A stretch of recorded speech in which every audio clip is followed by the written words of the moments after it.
Radhe Radhe. Hello everyone, let's begin with a new episode. जो इस channel पे नए हैं, जो अभी ये सब्सक्राइब नहीं किया है, वो जल्दी से चैनल को सब्सक्राइब कर दे।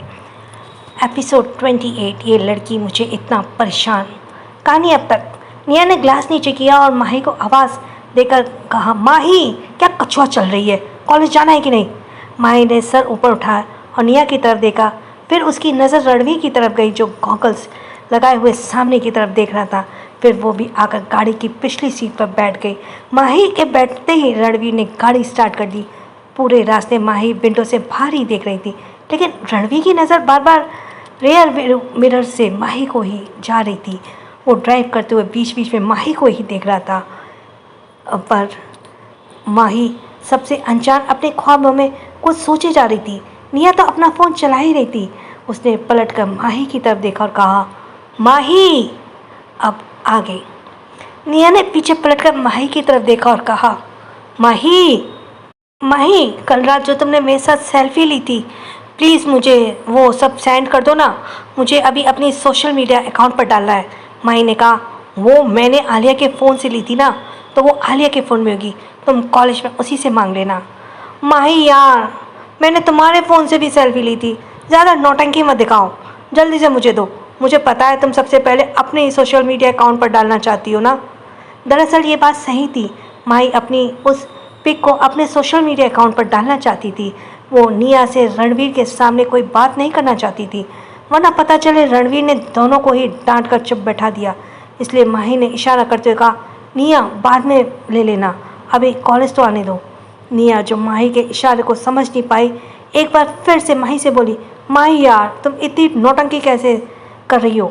अब माही से भी तंग होकर अपना फ़ोन निया की तरफ बढ़ाते हुए कहा, लो तुम खुद ही ले लो, फिर सब्र नाम की चीज़ ही नहीं है। कहकर माही हाथ बांधे और मुंह फुलाए वापस विंडो के बाहर देखने लगी। रणवीर काफ़ी देर से माही की हरकतों को नोटिस कर रहा था। माही के फूले हुए मुंह को देखकर फेस पर एक छोटी सी स्माइल आ गई।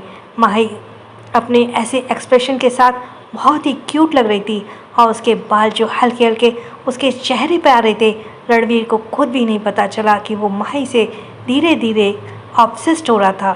कुछ ही देर में उसका कॉलेज आ गया। माही तो जैसे गाड़ी रुकने का वेट ही कर रही थी। उसने जल्दी से डोर ओपन किया और बाहर की तरफ चली गई। वहीं निया भी रणवीर के से कहा, थैंक यू भाई, हमें यहाँ पर ड्रॉप करने के लिए। रणवीर ने कहा, ड्राइवर तुम्हें घर लेने के लिए आ जाएगा, ठीक है। निया ने अपना सर हिलाया से हाँ में हिलाया और वो भी बाहर निकल गई। रणवीर गाड़ी स्टार्ट कर ही था कि तभी उसकी नज़र डैशबोर्ड पर रखे फ़ोन पर गई, जो माही का था। रणवीर ने उस फ़ोन को उठाया और उस तरफ देखा जहाँ से माही कॉलेज के अंदर गई थी। रणवीर अपनी गाड़ी को डोर ओपन करने ही वाला था कि अचानक वो रुक गया। उसने कुछ सोचकर उस फ़ोन के पासवर्ड को अनलॉक किया। दरअसल जब निया माही के फ़ोन पासवर्ड को अनलॉक करी थी, तभी रणवीर ने देख लिया था। कुछ सोचकर उसने फेस पर डेविल स्माइल आ गई और उसने पासवर्ड अनलॉक करके फ़ोन की गैलरी में ओपन किया और आराम से सीट पर लीन होकर माही की एक एक पिक को स्लाइड करते हुए देखने लगा। उसमें कई पिक ऐसे थे जो पार्टी के नहीं थे। इसमें माही ने कई सारे क्यूट एक्सप्रेशन के साथ अपनी पिक क्लिक की हुई थी, जिसे देखकर रणवीर भी बीच बीच में हंसी भी आई। वहीं दूसरी तरफ माही ने निया के साथ अपनी क्लासेस की तरफ जा रही थी। तभी उसे याद आया कि उसका फ़ोन उसके पास नहीं है। उसने निया से कहा, निया मेरा फ़ोन दो। तो निया ने कहा, मेरा फ़ोन? तुम्हारा फ़ोन मेरे पास क्या करेगा? तो माही ने कहा, निया मैंने तो तुम्हें फ़ोन दिया था ना, तुम्हें पिक शेयर करने के लिए, इसलिए। तो निया ने अपने सिर पर हाथ रखते कहा, ओ गॉड, वो तो मैं गाड़ी में ही भूल आई। माही ने कहा, निया मैं तुम्हारा क्या करूं, इसलिए तुम्हें फ़ोन नहीं दे रही थी। तो निया ने पूरी रिक्वेस्ट भरी टोन में कहा, माही मैं भूल गई ना। अच्छा मैं एक बार भाई को फ़ोन कर देती हूँ, अगर वो चले गए होंगे तो वापस फ़ोन देने आ जाएंगे, अभी ज़्यादा दूर नहीं गए होंगे। कहकर निया ने रणवीर का नंबर अपने फ़ोन से डायल किया। रणवीर जो माही की पिक को ही स्लाइड करते हुए देख रहा था, उसने अपने पॉकेट से फ़ोन निकाला और कान पर लगाते हुए कहा, बोलो निया क्या हुआ। वो फ़ोन पर बात करते ही माही की एक पिक को बड़ी ही शिद्दत से देख रहा था। दरअसल वो पिक एक गार्डन की थी, जिसमें माही एक फूल पर झुकी हुई उसको स्मेल कर रही थी। उसके थोड़े से बाल आगे की तरफ आ रहे थे, जिसे माही अपनी उंगलियों से कान के पीछे कर रही थी। रणवीर ने निया से कहा, भाई वो माही का फ़ोन आपके कान में रह गया है, तो क्या आप उसे वापस देने आएंगे? तो रणवीर ने कहा, मैं अभी बाहर ही हूँ, तुम माही को बोलो आकर फ़ोन ले लें। तो निया ने कहा, भाई मैं आई। तभी रणवीर ने दूसरी तरफ से कहा, मैंने कहा ना, तुम माही को बोलो फ़ोन आकर ले जाएगी। निया ने जब रणवीर का ये सख्त लहजा सुना तो जल्दी से कहा, ठीक है भाई, मैं बोलती हूँ। उसने फ़ोन डिस्कनेक्ट किया और फिर माही से कहा, माही, भाई की गाड़ी बाहर ही खड़ी है, तुम जल्दी से आकर अपना फ़ोन ले लो। माही ने कहा, तुम फ़ोन भूल के आई हो ना, तो तुम ही लेकर आओ। तो निया ने कहा, माही, मुझे ना अभी अर्जेंट काम है, तो मुझे अभी जाना होगा, प्लीज़ ना, तू ले आ ना। इससे पहले कि माही उसे रोकती, वो जल्दी से वहाँ से भाग गई। माही ने कहा, ये लड़की मुझे तक परेशान क्यों करती है, पहले अपना फ़ोन ले आऊँ। फिर बाहर की तरफ देखते हुए माही वापस कॉलेज के गेट की तरफ बढ़ गई। रणवीर जो अभी भी माही की फ़ोटो को देख रहा था, तभी उसकी साइड की विंडो पर टैप होने की आवाज़ आई। रणवीर ने तिरछी नज़र से विंडो की तरफ देखा तो माही विंडो ग्लास नीचे करने का इशारा कर रही थी। रणवीर ने विंडो ग्लास नीचे की तो माही ने अपना हाथ आगे बढ़ाकर कहा, लाइए मेरा फ़ोन दीजिए, और आप ऐसे मेरे फ़ोन को क्यों चेक कर रहे हैं। रणवीर ने माही के बढ़े हुए हाथ की तरफ देखा और फिर वापस माही की फ़ोटो देखते हुए कहा, क्यों नहीं देख सकता, ऐसा क्या है इसमें जो मुझे नहीं देखना चाहिए। माही ने अपना फ़ोन लेने के लिए हाथ आगे बढ़ाया तो रणवीर ने फ़ोन को पीछे कर चुका, पहले मेरी बात का जवाब दो, ऐसा क्या है इसमें जो मुझे नहीं देखना चाहिए। तो माही ने अपनी कमर पर हाथ रखते हुए कहा, पर ना एक मैनर्स होता है कि कभी भी किसी के फ़ोन को बिना किसी परमिशन के नहीं चेक करना चाहिए। अब समझ में आए? So let's go for the next episode 29। मेरा तो आपके सिवा कोई नहीं है। जस्ट वेट अ मिनट, मैं रीकैप हटाती हूँ। रणवीर ने फ़ोन थोड़ा दूर करते हुए कहा, मुझे किसी से परमिशन लेने की ज़रूरत नहीं है, समझी। माही जिसका ध्यान अपना फ़ोन लेने की तरफ था, वो रणवीर के काफ़ी करीब चली गई थी। उसे तो इस बात का एहसास भी नहीं था कि रणवीर के कितना ज़्यादा करीब है। वहीं रणवीर जानबूझकर फ़ोन को माही की पकड़ से और दूर कर रहा था, जिसमें से माही और रणवीर इस वक्त दोनों ही बहुत करीब थे।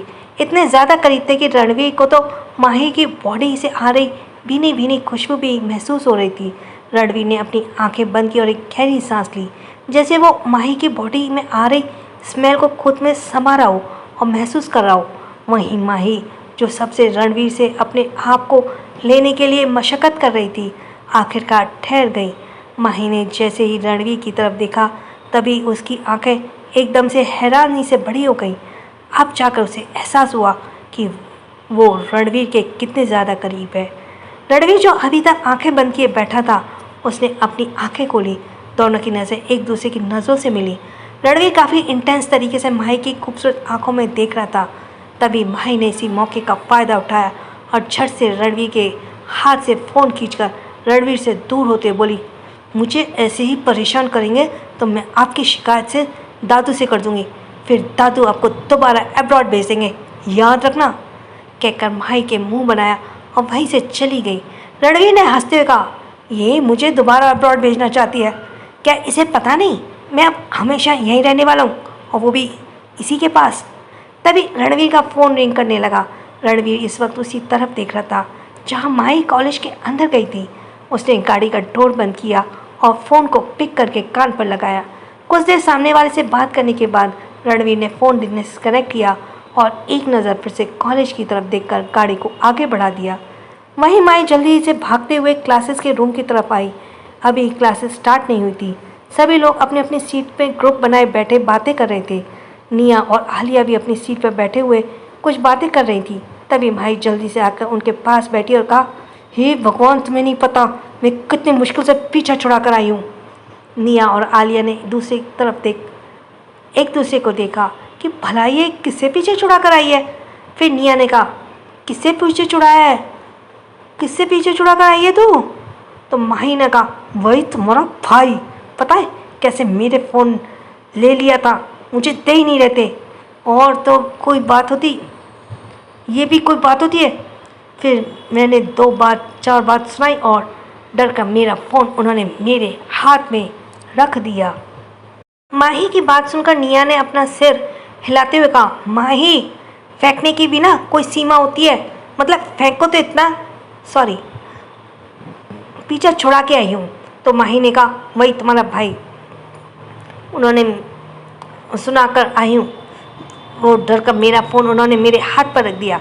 माही की बात सुनकर निया ने अपना सिर हिलाते हुए कहा, माही, फेंकने के बिना कोई सीमा होती है? मतलब फेंको तो इतना कि बंदा डायरेक्ट डाइजेस्ट कर सके। तुम तो सीधा। तो माही ने कहा, तुम्हें भरोसा नहीं होता? अच्छा, तुम्हें लगता है ना कि मैं झूठ बोल रही हूँ? भूल गई, तुम्हारे भाई का इलाज मैं नहीं किया था। एहसान मानो मेरा। आलिया ने कहा, अब तुम दोनों बहस करना बंद करो और ये बताओ कि तुम्हें अखिल का पता है? माही ने कहा, अखिल? अब वो कहाँ चला गया? पता नहीं, नज़र नहीं आ रहा। तो नेहा ने कहा, अरे अपनी नई गर्लफ्रेंड के साथ होगा वो। तो माही ने कहा, उसकी इतनी हिम्मत, उसे फिर से नई गर्लफ्रेंड बना ली। अभी उसे देखती हूँ मैं। वह कहकर माही जैसे ही खड़ी हुई, निया ने उसका हाथ पकड़ उसे वापस बैठाया। यार, तू क्यों उसके रिलेशन की बैंड बजाने में लगी रहती है? बेचारा मुश्किल से गर्लफ्रेंड पटाता है और तू पहुंच जाती है ब्रेकअप कराने। तो माही ने कहा, ये बात तू कर रही है निया? और तू जानती नहीं है, उस अखिल का कोई भी गर्लफ्रेंड बनती है ना तो वो हमें इग्नोर करना शुरू कर देता है। तो आलिया ने कहा, अब यार वो रिलेशनशिप में है तो अपना वक्त अपनी जीएफ को ज़्यादा देगा ना कि हम तीनों को, बेस्ट फ्रेंड को। चल अब वो सब कुछ छोड़, जल्दी से नोट्स लिख लो, थोड़ी प्रिपरेशन कर लेते हैं। माही ने मुंह बनाते हुए कहा, क्या यार, एक दिन इसकी गर्लफ्रेंड हमारी दोस्त ले उड़ेगी, फिर हम क्या करेंगे? तो निया ने हंसते हुए कहा, तो हमें भी तो कोई ना कोई ले उड़ेगा ना, तू टेंशन मत कर। राजावत पैलेस। इधर राजावत पैलेस में दादी अपने रूम में बैठी हुई रामायण का पाठ कर रही थी। सुगंधा जी अंदर आते हुए बोली, माँ जी, आपने मुझे बुलाया, कुछ काम था? सुगंधा जी को आते देख दादी ने अपना चश्मा ठीक करते हुए कहा, हाँ सुगंधा, तुझसे ज़रूरी बात करनी थी, इधर मेरे पास आकर बैठ। कहकर दादी ने रामायण का बड़ा साइड में रखा और सुगंधा जी की तरफ देखा तो अब उसके बगल में आकर बैठ गई थी। सुगंधा जी ने कहा, क्या हुआ अम्मा जी, ऐसा क्या ज़रूरी काम था? तो दादी ने थोड़ा गंभीर आवाज़ में कहा, तुम्हें पता है कि रणवीर घर आ चुका है, तो अब मुझे ये समझ नहीं आ रहा है कि उसकी और माही की शादी की बात उससे कैसे करूं। तुम तो जानती हो ना रणवीर को, कहीं वो ना माना तो। सुगंधा जी ने कहा, वो सब तो ठीक है माँ जी, लेकिन ये भी तो सोचिए कि माही को कैसे मनाएंगे, वो तो वैसे भी रणवीर के नाम से कितना जुड़ती है। दादी ने कहा, एक काम करते हैं, रणवीर से मैं बात करूँगी और माही से तुम बात करना, क्योंकि तुम भी जानती हो कि 3 महीने बाद रणवीर 25 साल का पूरा हो जाएगा और उससे पहले ही हमें ये शादी करनी है, वरना हमारे दोनों बच्चों पर मुसीबत का पहाड़ टूटेगा। सुगंधा जी ने कहा, आप चिंता मत कीजिए, हमारी माई से मैं बात करूँगी और उसे समझाऊँगी भी। एक फ्लावर शॉप जो ज़्यादा बड़ी तो नहीं थी पर इतनी छोटी भी नहीं थी। वहीं पर उस फ्लावर शॉप में एक लड़की वहाँ रखे फूलों को अरेंज कर रही थी। काउंटर पे ही एक दूसरी लेडीज़ बैठी हुई थी जो करीब 45-50 साल की लग रही थी। वही वो लड़की जो फ्लावर को अरेंज कर रही थी, उसकी उम्र कुछ ज़्यादा नहीं थी, वही कोई 20 साल की रही होगी, पर उसके चेहरे के भाव बहुत ही ज़्यादा गंभीर नज़र आ रहे थे।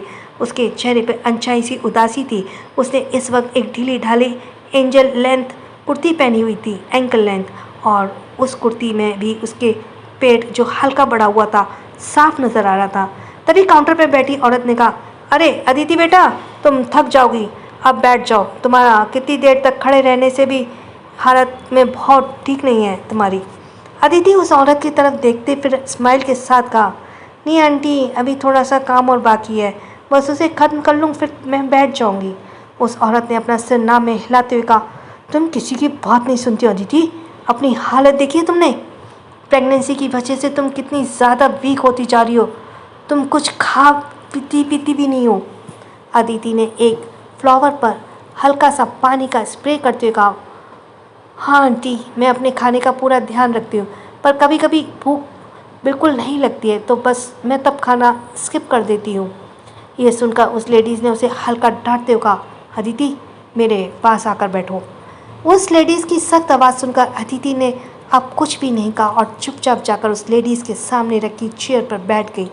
उस लेडीज़ ने अदिति के हाथ थमाते हुए कहा, बेटा, मैं तुम्हारे भले के लिए कह रही हूँ, मुझे पता है तुम बहुत मेहनत करती हो और अपने होने वाले बच्चे के लिए पैसे जोड़ना चाहती हो, लेकिन इसका मतलब ये नहीं है कि तुम अपनी हेल्थ में के साथ खिलवाड़ करो, और अपने बच्चे के लिए तुम्हें सही डाइट का ध्यान रखना चाहिए ना।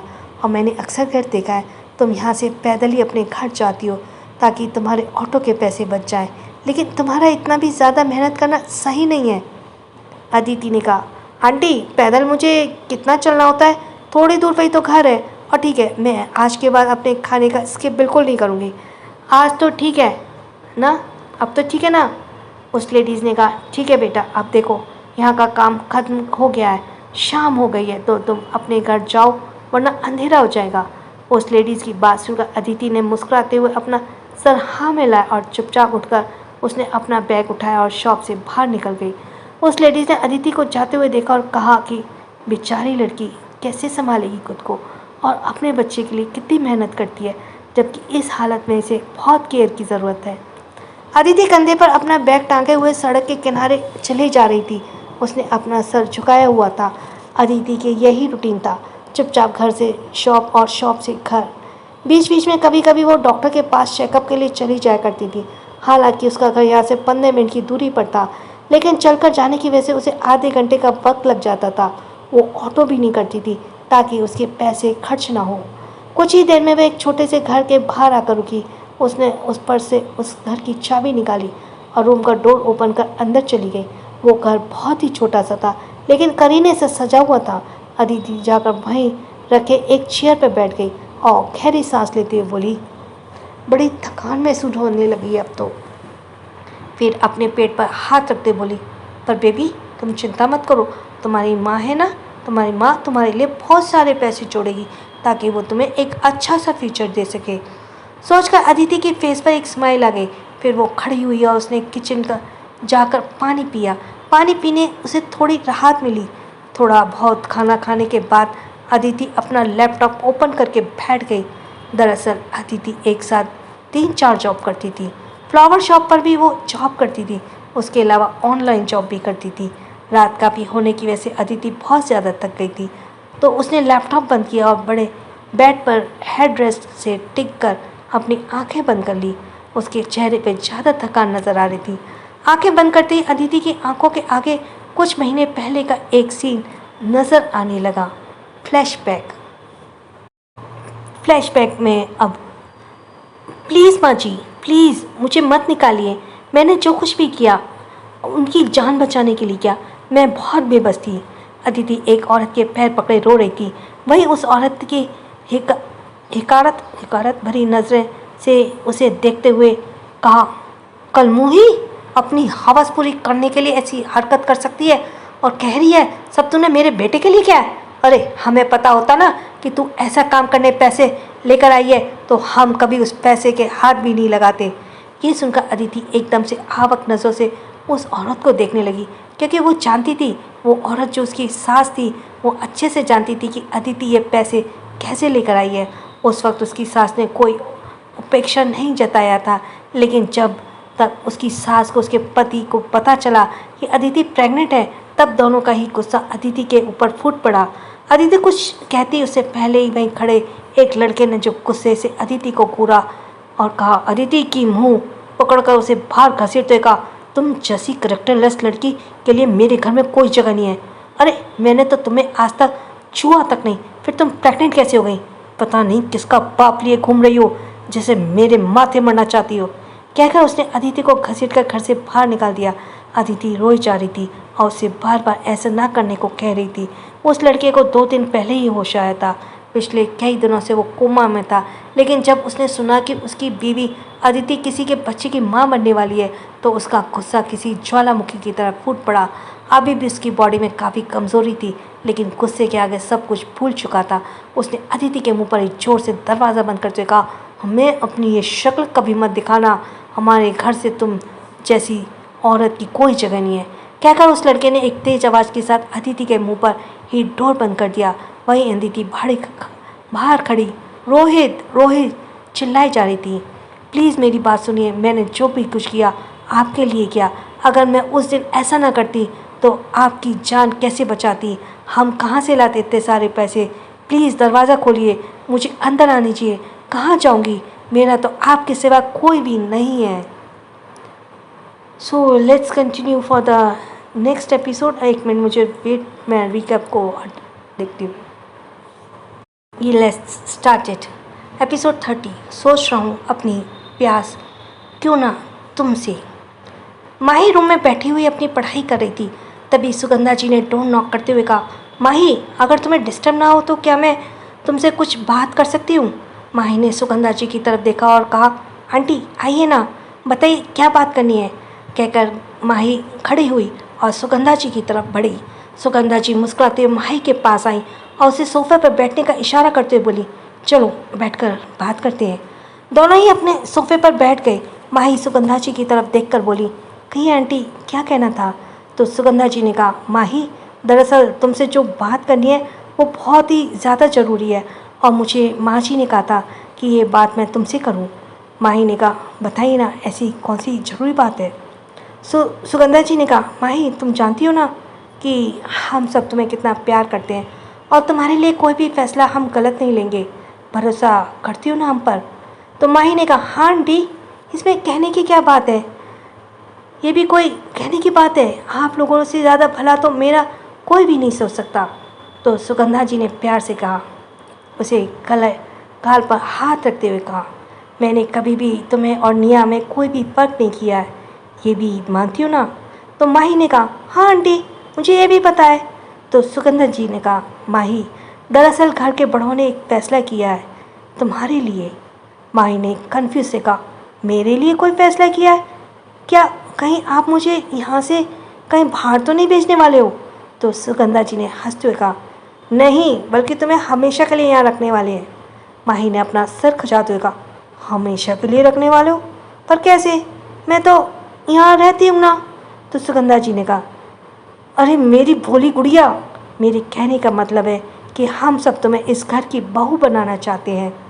ये सुनकर माही एकदम से शॉक हो गई, क्या ये क्या कह रहे हैं आप, और मुझे इस घर की बहू की बनना है। तो सुगंधा जी ने कहा, बेटा ये बात तुम पहले ही तय थी, तुम्हारे खुद के दादू भी इस बात को जानते थे। माही ने कहा, पर आंटी मैं तो अभी बहुत छोटी हूँ ना, और मैं इस घर की बहू कैसे बन सकती हूँ।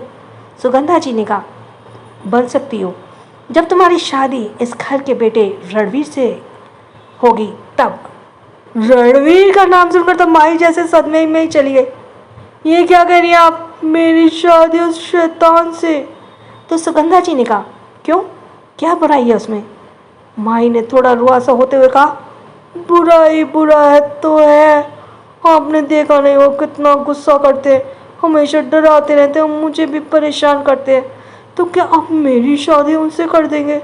क्या मुझसे कोई गलती हो गई है जो आप मुझे पनिशमेंट दे रही हैं। सुगंधा जी ने कहा, नहीं बेटा तुमसे कोई गलती नहीं हुई है और ना ही पनिशमेंट नहीं है।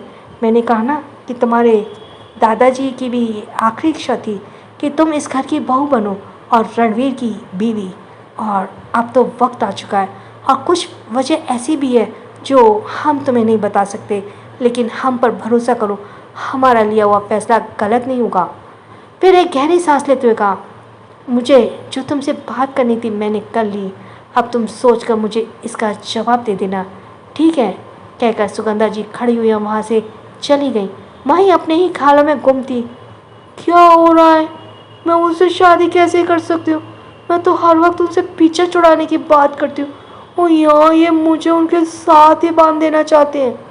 वहीं दूसरी तरफ स्टडी रूम में, देखो रणवीर ये फैसला हम सब ने मिलकर लिया है और ये पहले से ही तय था कि तुम्हारी शादी माही के साथ ही होगी, और इस बारे में तुम्हारे पेरेंट्स भी जानते थे। रणवीर जो स्टडी रूम में ग्लास विंडो के पास खड़ा हुआ था, बाहर की तरफ देख रहा था। उसकी आंखों के भाव कुछ ही अलग नजर आ रहे थे। उसके होठों पर एक रेशमी स्माइल थी। अधिराज जी ने दोबारा कहा, तुम सुन रहे हो ना मैं क्या कह रहा हूँ। रणवीर ने बिना उनकी तरफ देखे हुए कहा, जैसा आप चाहते हैं वैसा ही होगा दादाजी, मुझे कोई दिक्कत नहीं है। यह सुनकर अधिराज जी के चेहरे पर राहत भरे भाव आए। उन्होंने रणवीर के कंधे पर हाथ रखते हुए कहा, ये पहली बार है जब तुमने बिना किसी ना नुकुर के मेरी बात मानी है। मैं इस बात से बहुत खुश हूँ, लेकिन मैं एक और बात तुमसे करना चाहता हूँ। रणवीर ने पलट कर अपने दादाजी की तरफ देखा तो अधिराज जी ने कहा, मैं अच्छे से जानता हूँ रणवीर कि तुम मेरी पीठ पीछे क्या कर रहे हो।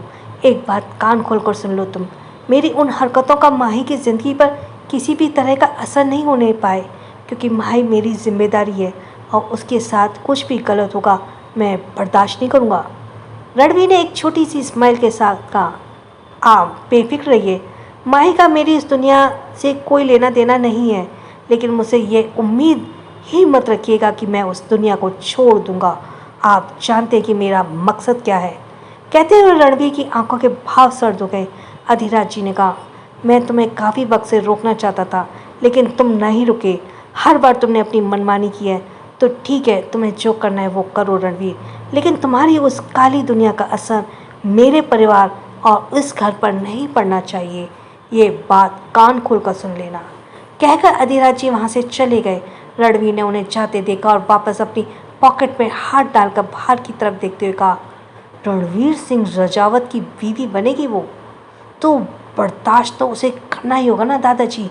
आखिर ब्लैक डेविल की बीवी होना इतना भी आसान नहीं है। कहते हुए रणवीर की आंखों के भाव अजीब से रहस्यमयी हो गए। वहीं उसके होठों पे एक अजीब सी डरा देने वाली स्माइल थी।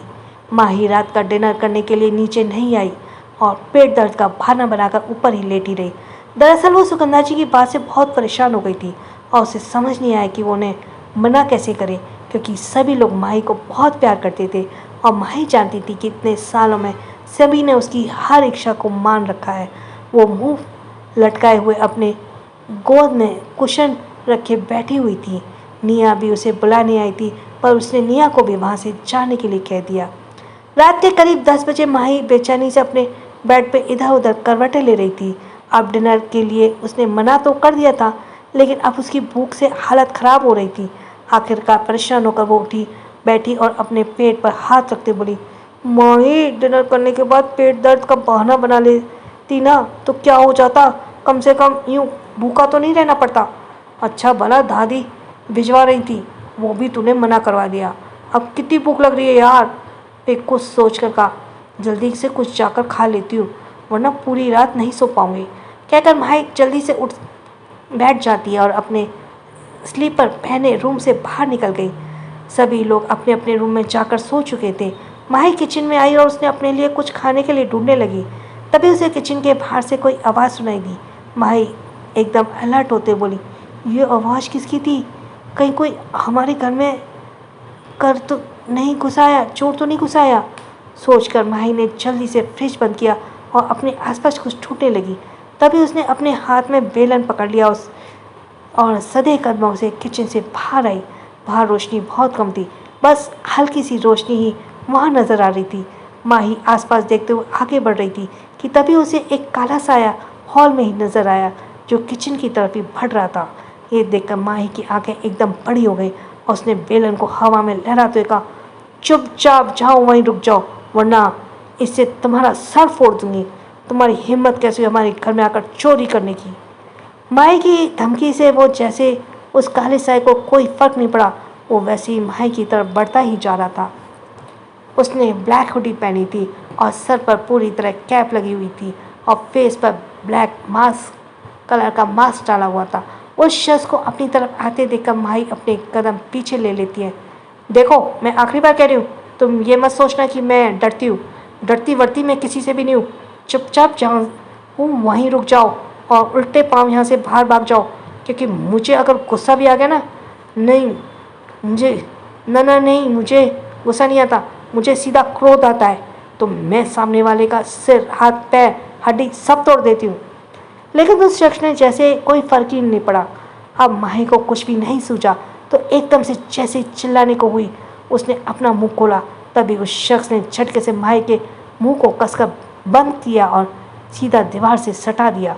माही का हाथ अभी भी बेलन पकड़े हुए हवा में ही था, लेकिन अचानक से उस शख्स के ऐसा करने पर माही के हाथ से बेलन छूटकर नीचे गिर गया। माही अपनी बड़ी बड़ी आंखों से उस शख्स की आंखों में देख रही थी, जो काफ़ी ज़्यादा गहरी नज़र आ रही थी। उस शख्स ने अपनी मैग्नेटिक वॉइस में कहा, चिल्लाने की कोशिश मत करना, वरना तुम्हारी हालत ख़राब करने से पहले सोचूंगा नहीं, समझी? माही इस आवाज़ को पहचानती थी और उन आंखों भी। ये सुनकर तो माही की आंखें फटी की फटी रह गईं। उसे समझ आ गया कि उसके सामने कोई और नहीं, रणवीर है। लेकिन तभी उसने गुस्से से अपनी भौं सिकुड़ा और अपनी पलकें झपकाते हुए उसे जैसे वार्न कर रही थी कि अपना हाथ मेरे मुंह से हटाओ। पर रणवीर ने उसके कानों में करीब आकर कहा, अपना हाथ हमारे होठों से हटा रहा हूँ, तुम्हारे होठों से, लेकिन आवाज़ मत करना, क्योंकि जो कहना है करने से पहले मैं सोचूंगा भी नहीं। रणवीर की बात में कुछ तो वार्निंग थी या कुछ ऐसा था कि माही समझ गई कि रणवीर से पंगा लेना कहीं उसे ही भारी ना पड़ जाए। रणवीर ने धीरे से माही के होठों से हाथ हटाया तो माही ने धीमी आवाज़ में पूछा, इतनी रात को तुम क्यों भटक रहे हो? क्या तुम कोई भूत हो कि हमेशा आधी रात को बाहर निकलते रहते हो? फिर कुछ सोचकर उसकी आंखों बड़ी हो गई और उसने हैरानी से कहा, कहीं तुम्हें वेम्पायर तो नहीं हो जो लोगों का खून पीने के लिए आधी रात को बाहर निकलते हो? माही की बात सुनकर रणवीर पहले तो उसे ऐसे देखने लगा जैसे कह रहा हो कि तुम पागल हो क्या। तभी उसके दिमाग में एक खुरापाती आइडिया। उसने फिर से तिरछी स्माइल के साथ कहा, ओह तो तुम मेरी सच्चाई जान गई? माही ने डरते हुए कहा, तो क्या सच में तुम वैम्पायर हो? तो रणवीर ने माही के नेक पर अपनी उंगलियों के सेंसिटिव तरीके से चलाते हुए कहा, हाँ बेबी, मैं वैम्पायर हूँ और आधी रात को मैं खूबसूरत लड़कियों का खून पीने के लिए बाहर निकलता हूँ। अभी मैं अपने शिकार पर ही जा रहा था पर तुमने मुझे रोक लिया, तो सोच रहा हूँ अपनी प्यास क्यों ना तुमसे बुझाऊँ। यह सुनकर माही की शक्ल एकदम रोने वाली हो गई। वो मन ही मन बोली, माही ये क्या पंगा ले लिया तूने? सारे घर वाले इससे तेरी शादी करवाना चाहते हैं। नहीं, ये नहीं हो सकता। तभी रणवीर ने माही के नेक की तरफ झुकते हुए कहा, क्या सोच रही हो स्वीट हार्ट? चिंता मत करो, मैं तुम्हारा सारा खून नहीं पीऊँगा, बस थोड़ा सा ही, क्योंकि तुम तो मेरी पसंदीदा शिकार हो ना। माही ने जल्दी से कसकर अपनी आंखें बंद कर ली और वहाँ सा होते हुए कहा, नहीं, मेरा खून मत पीना, मुझ में वैसे ही थोड़ा सा खून है, वो भी तुम पी लोगे तो मैं कैसे जिंदा रहूँगी। डॉक्टर ने भी मुझे कहा है कि मेरी बॉडी में खून की बहुत कमी है, प्लीज़ प्लीज़ ऐसा मत करना। माही की इस तरह से डरने से रणवीर को उस पर हंसी आ रही थी। वो माही के नेक की तरफ और भी ज़्यादा झुका और बहुत ही सेंशुअल तरीके से बोला, तुम्हारी ये महक मुझे मजबूर कर रही है, मुझे तुम्हारा ब्लड चाहिए, मुझे तुम्हारी ब्लड की ज़रूरत है। कहकर रणवीर ने जैसे ही अपने होठ माही के नेक पर रखे, माही के मुख से एक बार फिर से चीख निकलने वाली थी, पर उससे पहले ही रणवीर ने कसकर उसके मुंह को बंद किया। उसने हल्का सा माही के नेक पर बाइट किया, जिससे माही और भी ज़्यादा जोर से छटपटाने लगी। पर रणवीर ने अपना पूरा वेट माही के ऊपर डाला हुआ था, जिस वजह से वो रणवीर को खुद से दूर नहीं कर पा रही थी।